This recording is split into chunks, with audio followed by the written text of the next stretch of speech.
सादर प्रणाम। मैं हूं हिमांशु द्विवेदी और स्वागत है आपका एक बार फिर हमारे खास कार्यक्रम चुनावी संवाद में। अवगत है आप, लगातार चल रहा है सिलसिला चुनावी संवाद का हरियाणा की धरती से, उस हरियाणा की धरती से जहां के चुनाव में पूरे देश को दिलचस्पी रहती है। यहाँ के नेताओं के बयान तरीके हमेशा सुर्खियों में आते हैं। उसी क्रम में आज हम इस चुनाव के अंतर्गत एक ऐसी शख्सियत के साथ मौजूद हैं जो 5 साल सुर्खियों में रहता है। इसलिए रहता है कि वो अपनी बात खरे तरीके से बोलता है, अपने मिजाज से बोलता है और किसको अच्छा लगेगा और किसको बुरा लगेगा इसके बगैर बोलता है। जनता के बीच में समर्थन इस शख्स को लगातार मिलता है। पार्टी के स्तर पर समर्थन को लेकर सवाल रहते हैं, पर जनता को लेकर समर्थन पर बहुत सवाल नहीं आते हैं। 6 बार के विधायक रहे हैं, भारतीय जनता पार्टी का बड़ा चेहरा है, पर भारतीय जनता पार्टी का विद्रोही चेहरा भी लोग इन्हें करार देते हैं। आप समझ ही गए, हम बात कर रहे हैं भारतीय जनता पार्टी के शीर्षतम नेताओं में शुमार, वरिष्ठतम नेताओं में शुमार अनिल विज की। अनिल विज एक बार फिर जन समर्थन के लिए मैदान में है। इस बार के चुनाव भाजपा और अनिल विज दोनों के लिए मुश्किल माने जा रहे हैं, पर क्या अनिल विज भी ऐसा मानते हैं?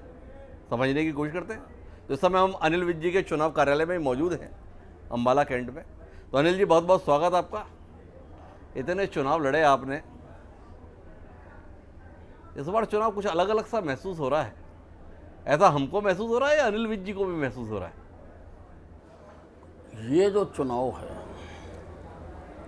मैं 6 चुनाव जीत चुका हूँ जी। और मैंने लड़ाए बहुत सारे चुनाव। ये चुनाव उन चुनावों में सबसे आसान चुनाव है जी। इस चुनाव में जनता का भरपूर समर्थन मिल रहा है। ये जो चुनाव है,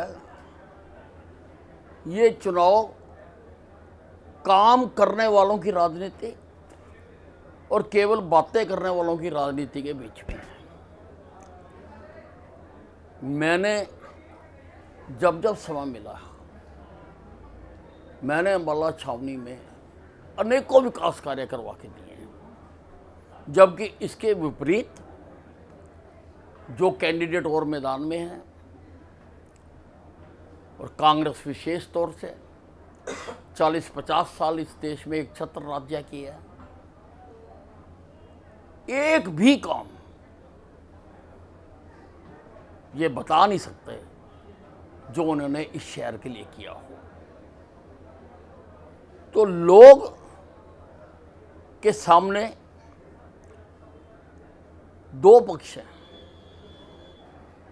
कि काम करने की राजनीति को चुनना है, जहाँ जो आज़ादी के समय से आज तक चलता आ रहा है केवल बातें मारने की राजनीति को चुनना है, और लोगों ने काम करने की राजनीति को चुना। ये स्पष्ट नजर आ रहा है। लोग काम करने वाले को चुनते हैं, ऐसा अनिल विज जी बता रहे हैं। अनिल विज जी की बात से ऐसा लग रहा है कि उन्होंने बहुत काम किया है। जनता की तो छोड़िए, आपकी पार्टी काम करने वाले की कदर नहीं कर रही। जिस अनिल विज की वरिष्ठता को दूसरी पार्टियों के लोग भी सम्मान की निगाह से देखते हैं, वो अनिल विज पूर्व मंत्री की हैसियत से चुनाव में है। ये तो इसमें क्या गलत बात है जी? क्या गलत होगा इसमें? जी। पूर्व मंत्री चुनाव नहीं लड़ सकता? पर काम करने वाला आदमी मंत्री से मुख्यमंत्री होते हुए तो हम देखते हैं, केंद्रीय मंत्री होते हुए हम देखते हैं। अपनी ही पार्टी, अपनी ही सरकार रहते हुए पूर्व मंत्री की हैसियत में ला दिया जाए, इसके पीछे किसका षड्यंत्र देखते हैं?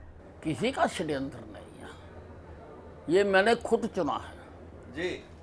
मैंने खुद, जब हमारे मनोहर लाल जी मुख्यमंत्री थे जी, उनको अनेकों बार जाके कहा कि मैं अब मंत्री पद से मुझे मुक्ति चाहता हूँ, मैं बतौर एमएलए ही काम करना चाहता हूँ, क्योंकि जो लाखों करोड़ों अरबों करोड़ के प्रोजेक्ट मैंने अपने शहर में मंजूर कराए हैं, मैं उनके लिए समय लगाना चाहता हूँ।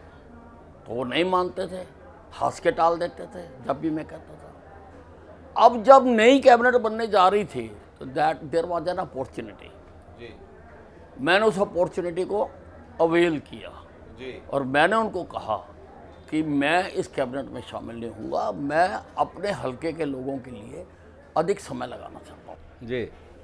आप तो बड़ा कमाल की बात कह रहे हो विस साहब। हमने अपने जीवन में पिछले 35 साल में अनगिनत लोगों के साक्षात्कार किए। उन्होंने ये बताया मैं अपने हलके में विकास कराना चाहता हूँ, मैं अपने क्षेत्र में नए नए प्रोजेक्ट लाना चाहता हूँ, इसलिए मंत्री होना चाहता हूँ। मंत्री होने के नाते मैं ज़्यादा बेहतर काम कर पाऊँगा। अनिल विज साहब बता रहे हैं कि मेरा तो काम लग गया, मंत्री क्या बना, क्षेत्र में काम नहीं करा पाया, इसलिए मंत्री पद छोड़ दिया। ये किसने कहा मैं काम नहीं करा पाया? तो फिर क्यों मंत्री पद मैं छोड़ा? आपको ये कह रहा हूँ जी कि मैंने इतने काम कराए हैं जी। कि उनको मैं अधिक ध्यान देना चाहता था। क्या आपके पास टीम नहीं है यहाँ पे? भाजपा कार्यकर्ताओं के अंदर दमखम नहीं है नहीं, कि अनिल विज प्रदेश के स्तर पर बड़ी जिम्मेवारी निभाएं और उनकी जो टीम है, उनके जो समर्पित कार्यकर्ता हैं, उनके प्रति प्रेम रखने वाले, श्रद्धा रखने वाले, सम्मान रखने वाले लोग एक विधानसभा क्षेत्र को संभाल पाए? इतने लाचार हालात हो गए यहाँ। मेरे पास कार्यकर्ताओं की सारे हरियाणा से सबसे बड़ी टीम है जी सारे काम करते हैं जी। पर कुछ काम मैं ही देख रेख कर सकता था, मैं ही अधिकारियों को लाके में खड़ा कर सकता था और मैंने किया। अनिल विज जी के पास में काम करने वालों की बड़ी टीम है, ये अनिल विज जी का दावा है। हरियाणा के सियासत में लोग कहते हैं पार्टी में कुछ लोग हैं जो अनिल विज जी का काम लगाना चाहते हैं। अनिल विज जी उन्हें पहचान पाते हैं, नहीं पहचान पाते हैं? मैं अपना काम करता हूँ और मैं इधर उधर की बातों पर ध्यान नहीं देता।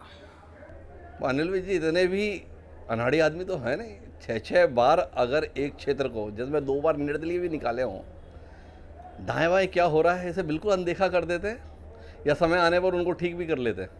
नहीं, मुझे किसी को क्यों ठीक करना, सब ठीक है। जी किसने कहा? जी हु सेड? जी। किसने ये बात कही? मेरे साथ तो सब ठीक है। अगर आपके साथ सब ठीक है तो अनिल विज जी को ऐसी क्या नौबत आन पड़ी इतने लंबे राजनीतिक सफ़र के बाद कि जब पार्टी ने सीधे तौर पर कह दिया कि नायब सैनी ही एक बार फिर मुख्यमंत्री होंगे, तो अनिल विज को कहना पड़ रहा है मैं अपनी दावेदारी करूंगा मुख्यमंत्री पद के संदर्भ में, मैं पार्टी के सम्मुख अपनी दावेदारी को प्रस्तुत करूंगा। ऐसी नौबत क्यों आ गई? वैसे तो मैंने जिंदगी में कभी पार्टी से कुछ नहीं मांगा। सारे विश्व का एक भी आदमी ये नहीं कह सकता कि अनिल विज ने ये चाहा था, ये चाहा था, ये चाहा था। मैंने कभी नहीं कहा, मैंने अब भी नहीं कहा। लेकिन प्रदेश में एक बात चल गई कि हम तो बनाना चाहते हैं, अनिल विज बनना नहीं चाहता जी।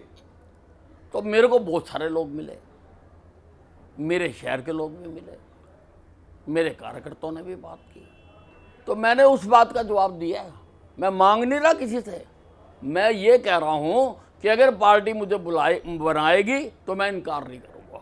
और आज तक पार्टी ने मेरे पर जब भी जो भी जिम्मेवारी दी है मैंने उसको निभाया है। पार्टी ने जब कहा कि अयोध्या जाओ तो मैं अयोध्या गया, मैं वहाँ जेल में भी रहा हूँ इस दिन, मैं दोनों बार गया। और जब कश्मीर के लाल चौक पर झंडा चढ़ाने की बात थी, मुरली मनोहर जोशी जी की एकता यात्रा गई, तो मैं वहाँ भी गया। पार्टी ने जब कभी मुझे बाहर किसी उम्मीदवार को चुनाव लड़वाने के लिए भेजा, चेतन चौहान को अमरोहा में चुनाव लड़ाने के लिए मुझे भेजा था, मैं वहाँ गया, 20 दिन मैंने वहाँ लगाई। और अगर मुझे कहीं पर भी हरियाणा में भेजा, हिसार में मैं लड़वा के आया, कई जगह पर हिमाचल में हमें भेजा, हिमाचल में हम लगा के, पार्टी ने जहाँ जब जो ड्यूटी लगा दी मैंने की। वैसे आपकी बातों में बड़ा विरोधाभास है। अभी आप थोड़ी देर पहले मुझसे ये बोले कि मैं तो कुछ सुनता वुनता नहीं हूँ, अभी आप बोले कि लोग ये कह रहे हैं कि हम तो ऐसे मुख्यमंत्री बनाना चाहते हैं पर अनिल विज बनने को तैयार नहीं होते, इसलिए मुझे कहना पड़ा। अभी तो आप कह रहे थे कि दोनों बातों में अंतर है। एक नहीं। दूसरा आपने कहा कि पार्टी ने जो मुझसे जिम्मेदारी कही मैंने उस जिम्मेदारी को निभाया, पार्टी ने मंत्री बनाया, आपने कह दिया मैं मंत्री नहीं बनना चाहता, मैंने पद तो मैं छोड़ दिया। तो भाई आप तो पार्टी का, हमारी पार्टी में बात सुनी जाती है जी, हमारी पार्टी में बात को सुना जाता है और पार्टी को हम अपनी बात कह सकते हैं। हमारी पार्टी डेमोक्रेटिक पार्टी है, हमारी पार्टी में हर आदमी को अपनी बात कहने का अधिकार है और हम बात कहते हैं और पार्टी मानती है। जी, पर अभी आप स्पष्ट करना चाह रहे हैं तो थोड़ा स्पष्ट कीजिए ना।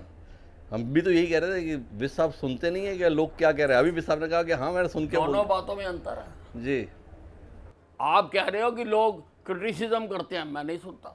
जी। अगर लोग कोई काम कहते हैं मैं सुनता हूँ। पर आपकी दावेदारी के तुरंत बाद धर्मेंद्र प्रधान का बयान आ गया अनिल हाँ विज जी तो के बाद ठीक है ना, ठीक है ना, तो मैंने कब कहा? जी मैंने कब कहा? जी। पार्टी के जो जब कहा तब भी मैंने ये कहा। तो अम्बाला कैंट किसे चुनेगा, एक विधायक को, एक मंत्री को, या एक संभावित मुख्यमंत्री को? देखिए, सबसे पहला पड़ाव है विधायक चुने जाने का, जी। और वो मैं पार करूंगा। वो तो ठीक है, पर विधायक के साथ में भाई 6 बार से विधायक चुन रहे हैं भाई अनिल विज जी को, कोई पहली बार थोड़ी चुनने की बात है। देखिए, तो इससे आगे की कोई उम्मीद देखे नहीं देखे? ऐसा है, मैं जिस पार्टी में हूं जी उस पार्टी में कुछ आकांक्षा रखकर, उम्मीदें रखकर काम करना नहीं सिखाया जाता। जी। उस पार्टी में काम करना सिखाया जाता है और मैं काम करता हूँ। अच्छा विस साहब ये बताओ, मनोहर लाल खट्टर जी के 9.5 साल रहे, फिर ये 4-6 महीने नायब सैनी जी के रहे, किस नतीजे पर पहुंच रहे हैं अनिल विज जैसे अनुभवी राजनीतिज्ञ? गलती की पार्टी ने, खट्टर साहब जैसे अनुभवी राजनेता को इन चुनाव से पहले बदल दिया, या अनिल विज जी को लगता है ठीक किया, बदल दिया, इसीलिए सब कुछ ठीक हो लिया? क्या देख रहे हैं आप? देखिए, आप लोग एनालिसिस ठीक करें। जी मनोहर लाल जी ने बहुत अच्छा काम किया हरियाणा में, जी बहुत अच्छा, और उनके काम से प्रसन्न होकर, प्रभावित होकर हाईकमांड ने सोचा कि इनसे केंद्र में काम लिया जाए, और यहाँ से उन्होंने लोकसभा का चुनाव लड़ाकर उनको केंद्र में ले गए। क्या गलत है जी? आप मुझे बताइए, पार्टी क्यों नहीं कर सकते? आप मुझे बताइए ना। मैंने कहा गलत आप था? मुझे बताइए ना। मैं तो सिर्फ इतना पूछ आप- रहा हूँ कि भाई हरियाणा के विधानसभा चुनाव हाँ, तो में फिर- खट्टर जी जैसे फिर बेहतर काम मेरी करने बात वाले सुनो। समर्पित कार्यकर्ता मेरी को, बात नेता सुनो। को हटा देने से कोई नहीं, नुकसान हटाया होगा? नहीं है जी हटाया नहीं है। हटाना वो होता है उठा के घर भेजते हैं, जी हटाना उसको कहते हैं। जी। ये हटाया नहीं है, ये तो उनके अनुभव का सारे देश को लाभ मिले, उनको केंद्र में मंत्री बनाया, कैबिनेट मंत्री बनाया केंद्र बताओ, में। खट्टर जी ने बढ़िया काम किया तो उन्हें केंद्र में 2-2 विभागों का मंत्री बना दिया, और अनिल विज जी ने इतना बढ़िया काम किया, उनके साथ क्या किया? मेरे साथ तो बहुत ठीक करा। मेरे को तो पार्टी से कभी कोई गिला नहीं। मेरे को तो पार्टी से कभी भी मैंने आज तक कुछ मांगा ही नहीं। गिला तो उसको होता है जो मांगता है, मैं तो मांगता नहीं। चलिए थोड़ा दूसरी पार्टी पे भी बात कर लेते हैं। कैसा लग रहा है कांग्रेस का मामला इस बार? कांग्रेस नाम की पार्टी हरियाणा में है ही नहीं। जिस पार्टी के अंदर 16 साल से चुनाव ना हुआ हो, जिस पार्टी के अंदर डेमोक्रेटिकली इलेक्टेड कोई पदाधिकारी ना हो, उसको पार्टी नहीं कह सकते। ये तो कुछ धड़ों का, कुछ समूहों का एक ग्रुप है, और सारे धड़े इस चुनाव में एक दूसरे से हिसाब बराबर करने के लिए प्रत्यक्ष या अप्रत्यक्ष रूप में लगे हुए हैं। अच्छा विस साहब, आप तो बहुत ही मजे हुए राजनीतिज्ञ हो और बड़ी ख्याति है। अनिल विज साहब तो खरी बात कहते हैं। देखो, कांग्रेस में तो लोकतांत्रिक तरीके से चुना हुआ एक भी पदाधिकारी नहीं है। ये भारतीय जनता पार्टी में कौन सा लोकतांत्रिक तरीके से चुनाव चुना होते हुआ? हैं, आपको किसने कहा? अरे हमें भी पता हो। नहीं, आप मुझे बताओ। अच्छा आप बताओ, ये मनोहर बड़ौली जी जो है अध्यक्ष, किसके साथ चुनाव लड़कर अध्यक्ष बने?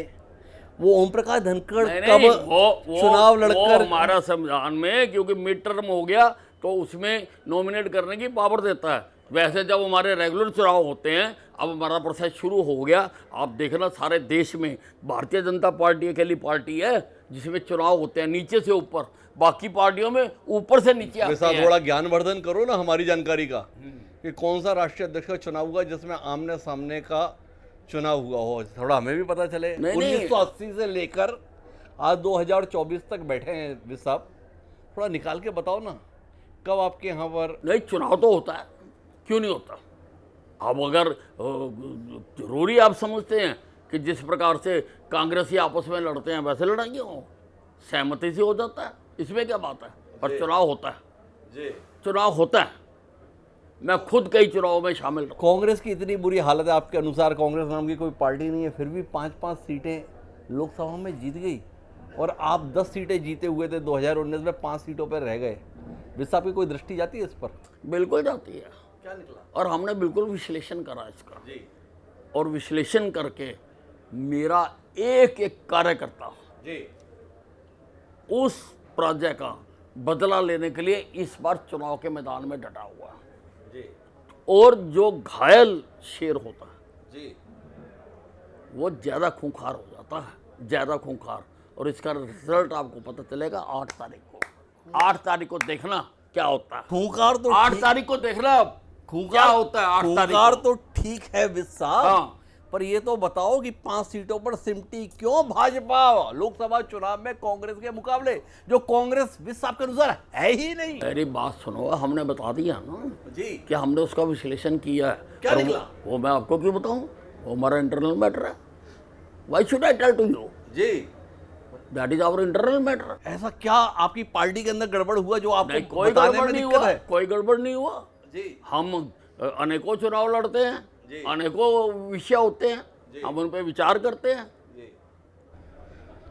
तो अब वापस आते हैं अंबाला कैंट विधानसभा क्षेत्र, किसके साथ मुकाबला है आपका? किसी के साथ भी नहीं। जी वो तो असली कांग्रेस और नकली कांग्रेस आपस में लड़ रही है। जी। असली नकली की लड़ाई है। मेरा तो किसी से मुकाबला नहीं है, एक तरफिया चुनाव है ये। बिल्कुल। तो असली नकली कांग्रेस है, इसीलिए विसाप इतने मजे में है कि कांग्रेस आपस में लड़ भिड़ रही है, मुझे कुछ करने की जरूरत है, इसलिए स्वाभाविक तौर पर, इसलिए विसाप कह रहा है कि अपना तो मामला फिट है। स्वाभाविक तौर पर जी कांग्रेस तो वर्टिकली डिवाइड हुई है, जी नीचे से लेकर ऊपर तक। जैसे बांस को चीर देते हैं ना, जी। ऐसे कांग्रेस चीरी जा चुकी है। पर पिछली बार जो चीर दी गई पार्टी है उसमें चित्रा सरवारा 45,000 वोट लेकर आई थी, फिर भी एक बार फिर निर्दलीय है। क्या देख रहे हैं?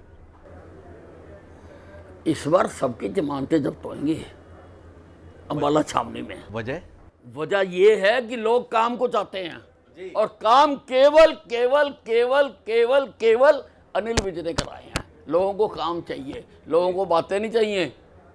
पर अनिल विज साहब तो लगातार काम करते हुए आ रहे हैं, तो 2019 के चुनाव में फिर 45,000 लोगों ने क्यों चित्रा सरवारा को वोट दे दिए? जीता कौन? अनिल विज। तो फिर आप जीते हुए की चर्चा क्यों नहीं कर रहे? वो तो कर ही रहा हूँ, क्यों कर रहे हो? मैं हारे हुए की नहीं, निर्दलीय के 45,000 वोट के संदर्भ में पूछ रहा हूँ, क्यों हुआ है था? मैं जीता हूँ ना जी जीता हूँ ना जी फिर मैं जीता हूँ चुनाव। जी। आप हारे हुए की चर्चा क्यों कर रहे हो? अब मैं हारे की करता हूँ तो भी आप जवाब नहीं दे। हारे चाहे 50 वोटों से, जीता जीता है, हारा हारा है। जीता जीता है, हारा हारा है। भारतीय जनता पार्टी के संदर्भ में जो 10 साल की सरकार है, जिसमें 4.5 साल जेजेपी के साथ गठबंधन के रहे, ये जेजेपी का साथ सोने पे सुहागा के रूप में रहा या बहुत बड़ी गलती के रूप में रहा? नहीं, हमने पूरी समझदारी से काम किया। दोनों पार्टियां मिलके चली, दोनों पार्टियों ने जो भी योजनाएं थी उनको लागू किया। तो ये जो 4.5 साल साथ चले, आखिरी के 6 महीने अलग अलग हो लिए, क्या कहते हैं, अलग अलग होना गलत रहा? नहीं नहीं नहीं नहीं, कोई गलत नहीं रहा। अब पार्टी को ये लगने लग गया था कि हम इतने सक्षम हो गए हैं हरियाणा में जी कि हम अकेले चुनाव लड़के सरकार बना सकते हैं, इसलिए हम अलग अलग हो गए। तो व्यक्ति को तो अनुभव से समझ में आता है, लगा कि हम इतने सक्षम हो गए हैं, अकेले बना सकते हैं, पर लोकसभा चुनाव में तो पता चला कि आधे पे रह गए, तो फिर जाके दोबारा गठबंधन की ओर कदम नहीं बढ़ाया आपने? क्यों बढ़ाएं? हमें लगता कि हम जीतेंगे।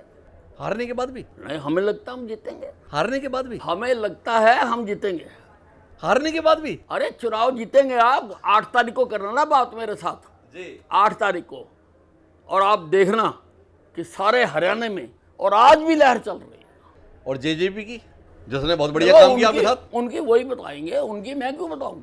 अरे इतने बड़े नेता हैं आप, प्रदेश के स्तर पर अनिल विज से बात नहीं करेंगे तो हम किससे बात करेंगे? मेरी बात सुनिए, मैं अपनी पार्टी की बता रहा हूँ। अरे कांग्रेस की भी बता रहे थे आप। मैं अपनी पार्टी की बता रहा हूँ। जब मैं कह रहा हूँ हम जीतेंगे तो बाकी सब हारेंगे। अरे भाई कांग्रेस की, बाकी सब हारेंगे, ए हो, बी हो, सी हो, डी हो, EOFO सब तो आ रही है। जेजेपी ने आपके साथ मिलकर बढ़िया काम किया, बढ़िया सरकार चलाई, तो जेजेपी को उसका कोई लाभ वाभ नहीं मिलेगा चुनाव में? जब बाहर रहते हुए 10 सीटें आई तो इस बार देखिए, सरकार हमारी थी, वो हमारे साथ थे। जब हम इतना मजबूत हो गए, हमको लगने लगा कि हम अकेले सरकार बना सकते हैं, तो हमने उनको नमस्ते कर दी कि जी नमस्कार, अब हम अकेले चलेंगे, इसमें क्या? पर आपकी पार्टी के मेरे आप बताइए इसमें क्या है? कोई नई बात हुई है? हाँ, नई बात हुई। क्या नई बात हुई है? नई बात ये आप हुई, मुझे बताइए। बता रहा हूँ, नई बात ये हुई विस साहब, वो आपकी पार्टी के एक और बड़े नेता हैं, नाम है उनका कुलदीप बिश्नोई, भजनलाल जी के बेटे, भव्य बिश्नोई के पिताजी। उन्होंने बताया कि बहुत ही गलत लोग थे, बड़ा भ्रष्टाचार किया ये जेजेपी वालों ने, देखो अब हर ये सीट पे कमीशन खाते थे। देखो, I am nobody to comment on Kuldeep Bishnoi और any other person. I am talking about myself. आपकी पार्टी के बड़े नेता है ना सर? नहीं है बड़े नेता, तो मैं कोई सारों के बातों के जवाब देने के लिए थोड़ा हूँ। अरे आप आप उनसे जाके पूछिए, जी, आप जाइए ना उनके पास, पूछिए उनके पास। तो वही तो बता रहा हूँ। हाँ तो पूछो ना जाके उनके पास। Why should I tell? मैं जो पार्टी का जो बात है मैं वो बात रख रहा हूँ, और मैंने वो बात आपके सामने रखी है। तो अंबाला की उपलब्धियों की अगर बात करें, आखिरी दौर की बातचीत पे हैं विस साहब कहते हैं कि मैंने बहुत विकास करा है और लोग विकास को देखकर ही मुझे एक बार फिर चुनेंगे। क्या ऐसा कर पाए अनिल विस साहब अंबाला क्षेत्र के लिए जो उन्हें सुकून देता है, शांति देता है, कि मुझे लोगों ने भरोसा किया और मैं लोगों के लिए ये कर पाया? कुछ बता पाई? सरकारी कॉलेज मैंने बनवा के दिया, हरियाणा का सबसे बड़ा बस अड्डा मैंने बनवा के दिया, मेरा अम्बाला डार्क जोन में जा रहा है, नहरी पानी 23 किलोमीटर से मैंने ला के दिया। यहाँ पर 3 मुख्यमंत्रियों ने अनाज मंडी बनाने के लिए पत्थर रखे, लेकिन किसी ने बनाई नहीं। अनाज मंडी मैंने बना के दी। आज़ादी की पहली लड़ाई अम्बाला छावनी से शुरू हुई थी, और मैंने 20 साल इसके लिए सरकारों के समक्ष बात रखी। अब मैं आज़ादी की पहली लड़ाई में जो शहीद हुए, जिनको पेड़ों से बांध बांध के गोलियां मारी गईं, सशस्त्र संघर्ष हुआ था। कांग्रेस ने हमेशा ये पढ़ाया कि आज़ादी की लड़ाई हमने लड़ी, लेकिन कांग्रेस का जन्म हुआ था 1885 में, और एक अंग्रेज ने पार्टी बनाई थी, A.O. ह्यूम ने, और वो अंग्रेजियत आज भी झलक मारती है कांग्रेस के अंदर। कांग्रेस ने कभी नहीं पढ़ाया कि उनके पहले भी कोई लड़ाई हुई है। कांग्रेस के जन्म से 28 साल पहले सारे देश में अंग्रेजों के खिलाफ एक सशस्त्र लड़ाई हुई, जिसमें हमारे फौजी भी लड़े, झांसी की रानी भी लड़ी, तांचा टोपे भी लड़े, और भी अनेकों नेता लड़े। उनकी याद में, उन अनसंग हीरोज की याद में, मैं यहाँ पर 550 करोड़ रुपए का शहीदी स्मारक बना रहा हूँ। साइंस म्यूजियम मैं बना के दे रहा हूँ। अम्बाला के लोग तरस गए कि हमें छोटे छोटे सर्टिफिकेट बनाने के लिए अम्बाले शहर जाना चाहता, हमें सब डिवीज़न बना दो। किसी सरकार ने नहीं बनाया, मैंने बनवा के दिया। सारे सरकारी दफ्तर दूर दूर तक फैले हुए थे, लोगों को दफ्तरों को जगह नहीं थी, कुछ दफ्तर तो अम्बाले शहर चले गए थे। मैंने सिविल सेक्रेटरी बना के दिया, मैंने बैग स्क्वायर बना के दिया, मैंने फायर ब्रिगेड की बिल्डिंग बना के दी। मेरा अस्पताल खैराती अस्पताल था। किसी सरकार ने, जो यहाँ पे मंत्री भी रहे, राज भी करा, सरकारें भी चलाई, मेरे सिविल अस्पताल में एक ईंट नहीं लगाई। मैंने वो पुराने खैराती अस्पताल को गिरा के हरियाणा का सबसे बेहतरीन अस्पताल बना के दिया। आज 3000 प्लस OPD है उसकी। मैंने अम्बाला में कैंसर अस्पताल बना के दिया। मैंने रात को इमरजेंसी पड़े और डॉक्टर मिल जाए, कहीं दूर ना रहे, मैं डॉक्टरों के 100 रेजिडेंशियल मकान बना के दे रहा हूँ। मैंने होम्योपैथिक कॉलेज बना के दिया। यहाँ पर मैंने हमारी बरसाती नदी है टांगरी, उस बरसाती नदी से बाढ़ आती है और सारा शहर डूब जाता है। मैंने उस बांध को ठीक करा के 8 किलोमीटर लंबी सड़क बनवा के दी। अब उस सड़क को मैं GT रोड से मिला रहा हूँ। यहाँ की अम्बाला साहा ग्रोथ सेंटर सन 2000 में मैंने लड़के बनवा के दिया था, ताकि यहाँ के बच्चों को रोज़गार मिले, यहाँ पर इंडस्ट्री लगे। लेकिन जो सड़क जाती थी वहाँ तक, साहा तक, वो पतली सी थी। That was accident prone road. मैंने उसको राष्ट्रीय राजमार्ग डिक्लेयर करा के 4 लेन बनवा दिया।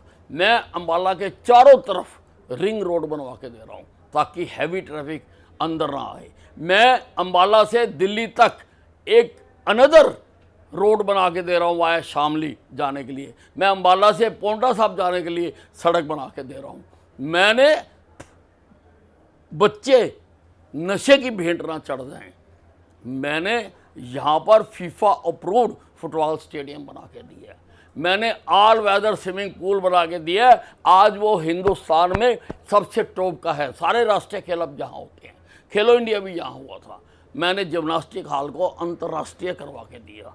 मैंने यहाँ पर छोटी सी शूटिंग रेंज बना के दी थी। हमारे अंबाला का बच्चा उसमें प्रैक्टिस कर करके इस बार ओलंपिक में मेडल लेकर आया है। मैंने बैडमिंटन हॉल बना के दिया। मैंने योगशाला बना के दी। मैंने लोगों की सुविधाओं के लिए 150 धर्मशालाएं बना के दिए अंबाला छावनी में।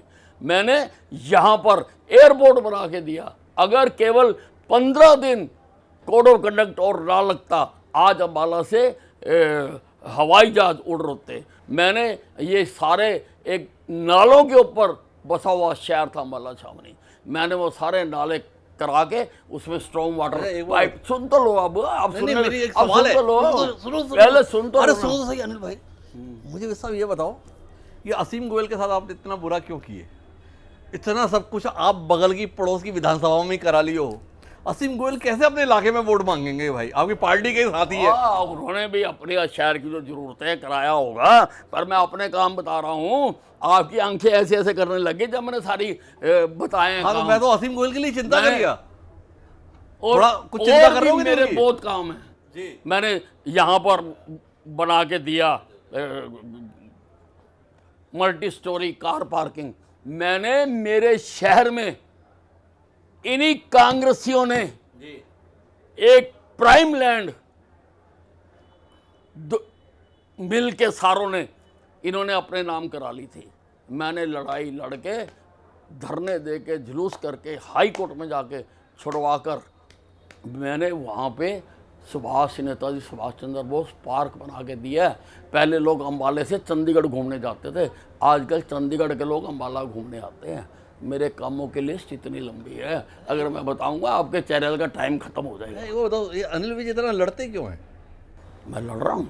अरे आप ही तो बोल रहे थे मैंने लड़के ये कराया, मैंने लड़के ये कराया। तो लड़ाई संघर्ष करना। तो आप इतना लड़ते क्यों हो भाई? मैं, मेरी बात सुनिए, मैं राजनीतिक क्षेत्र में हूँ। लोगों के हक के लिए लड़ना मेरा धर्म है। मैंने हमेशा प्यार मोहब्बत में काम नहीं हो मैंने पाता। अपना धर्म, कौन सा काम होता?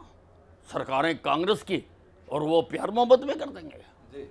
मैंने उन सरकारों के टाइम भी लड़के तो मतलब आपने जितने भी ये काम कराए ये सारे कांग्रेस की सरकार में कराए, भाजपा वालों ने आपकी नहीं सुनी? ये मेरे राज में हुए हैं जो मैंने गिनाए आपको। लेकिन ये सुभाष पार्क भी मेरे राज में बना, लेकिन उन चोरों से जमीन मैंने छुड़वाई जब यहाँ पे कांग्रेस का मुख्यमंत्री होता। तो हम लोग यहाँ पे घूम रहे थे तो लोग बता रहे थे 9 साल से कोई स्टेडियम बन रहा है, अभी तक पूरा नहीं हो पा रहा, उसमें क्या दिक्कत आ रही है? कुतुब मीनार एक दिन में बन गया था जी, बताओ। मेरा तो सवाल है, जवाब दो आप। 40 करोड़ का स्टेडियम 120 करोड़ से ऊपर पहुंच गया, इसके विषय में किसने कहा 40 करोड़ का? जी 40 करोड़ का बन सकता स्टेडियम? 2014 अप्रूव्ड अंतर्राष्ट्रीय स्टेडियम। जी, कब तक पूरा हो रहा है? पूरा हो रहा है वो तो कोर्ट का इशू हो गया था, अब वो रिजोल्व हो गया। उसके जो थे वो मेडिएटर फिक्स करते हैं, कोर्ट ने करे थे, थ्रू हो गया सारा, अब बनेगा बाकी। तो कब तक टीका काटने की उम्मीद कर रहे हैं? पूरी तरह तैयार है, सारे नेशनल मैच हो लिए वहाँ पे जी। हाँ जी। तो वे सब जब इतना सब कुछ कर लिए तो अब विधायक बन के क्या करोगे? क्या करने के लिए अब और विधायक बनना है? इतने तो काम गिना दिया आपने। तो और क्या करें, हमने सारी ज़िंदगी और कुछ तो करा ही नहीं। हमने तो जनता की सेवा ही करी है, बाकी ज़िंदगी में क्या करें आप जी। तो अब क्या करेंगे? विधायक बन जाएंगे फिर से तो क्या करेंगे? काम करेंगे। क्या रोड जो विकास का पहिया अंबाला छावनी में कांग्रेस के राज में या दूसरी पार्टियों के राज में पूरी तरह से रुका हुआ था, मैंने उसको तेजी से चलाया है। मैं विधायक बन के उसको और तेजी से चलाऊंगा।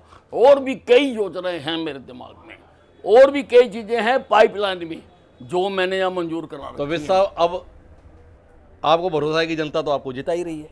पूरा भरोसा है आपको? बिल्कुल जिताएगी। और आपको ये भी भरोसा है कि प्रदेश के लिए भी भारतीय जनता पार्टी को जनता जिता रही है? आपकी बात बिल्कुल, तीसरी बार भारतीय जनता पार्टी की डंके की चोट पर हरियाणा में सरकार बनने जा रही है। तो इस बार विज साहब मंत्री पद की शपथ लेने के लिए तैयार होंगे? नहीं, वो तो जो पार्टी कहेगी मैं करूंगा। नहीं, अभी आपने मना कर दिया तो था ना। मैंने कर दिया ना काम फिर। अच्छा, हाँ, तो आप मंत्री बनने के लिए तैयार हैं? विज करेंगे, साहब बनेंगे, क्या दिक्कत है। तो विज साहब फिर से मंत्री बनने के लिए तैयार हैं। विज साहब को लग रहा है कि विधायक वो बनने जा रहे हैं, जनता उन्हीं को चुनेगी क्योंकि काम उन्होंने इतने कराए हैं। प्रदेश में भी काम इतने हुए हैं कि भाजपा को ही जनता चुनेगी। तो विज साहब आत्मविश्वास से लबरेज हैं, मुख्यमंत्री बनने की इच्छा रखते हैं क्षेत्र के लिए, लेकिन पार्टी जो कहेगी वो करने के लिए तत्पर है। तो विज साहब आपको बहुत बहुत शुभकामनाएं इस चुनाव के लिए। लेकिन कार्यक्रम का समापन हम करते हैं जनता के साथ सीधी बातचीत पे। तो ये है जनता टीवी, जनता से बात करनी है। क्या कुछ इस चुनाव के लिए सीधे जनता से कहना चाहेंगे आप? जनता टीवी को बताएं, आप हैं वो जनता है। मैं जनता से यही कहना चाहता हूँ कि बातें करने वालों की राजनीति को छोड़कर काम करने वालों की राजनीति को चुनिए। सारे देश को एक संदेश दीजिए। ये देश दूसरे दिन जैसा मोदी जी बनाना चाहते हैं, जो विकसित भारत बनाना चाहते हैं, जिसके बारे में उनसे पहले कोई प्रधानमंत्री सोच भी नहीं सका। ना जवाहरलाल नेहरू ने सोचा, ना इंदिरा गांधी ने सोचा, ना राजीव गांधी ने सोचा, ना मनमोहन सिंह ने सोचा। हमारे से बाद भी जो देश आज़ाद हुए आज वो विकसित देशों की श्रेणी में है। अब प्रधानमंत्री जी विकसित देश बनाना चाहते हैं भारत को 2047 तक, और अगर काम करने वाले लोगों को जनता चुनने लग जाएगी तो उनका काम तेजी से पूरा होगा। विज साहब अपनी बातचीत वैसे पूरी हो गई थी, पर वो आपने क्या है बात ऐसी कह दी, बताया कि मोदी से पहले किसी ने ऐसा सोचा नहीं, और जवाहरलाल नेहरू से लेकर आप मनमोहन सिंह तक आए तो एक सवाल जहन में आ गया, वो अटल बिहारी वाजपेयी भी इसी सूची में शामिल है ना, जिन्होंने देश के संदर्भ में व्यापक सोच नहीं रखी। अटल बिहारी वाजपेयी जी ने जो देश के लिए किया, जो देश का रुतबा बढ़ाया, जो देश को एटॉमिक पावर बनाया, जो सारे विश्व से उन्होंने स्टैंड लिया, हर पॉइंट को उठाने का समय होता है। आज उन्होंने ग्राउंड तैयार किया अटल बिहारी वाजपेयी जी ने, और नरेंद्र मोदी जी ने आकर आज सारे विश्व में आज नरेंद्र मोदी ने हिंदुस्तानियों की साख बनाई है। जिन हिंदुस्तानियों को दूसरे देश वीसा नहीं देते थे, आज नरेंद्र मोदी जी, महाशक्ति रूस और यूक्रेन का युद्ध हो रहा है तो नरेंद्र मोदी जी जाते हैं बात करने के लिए, रसिया भी जाते हैं, और युद्ध क्षेत्र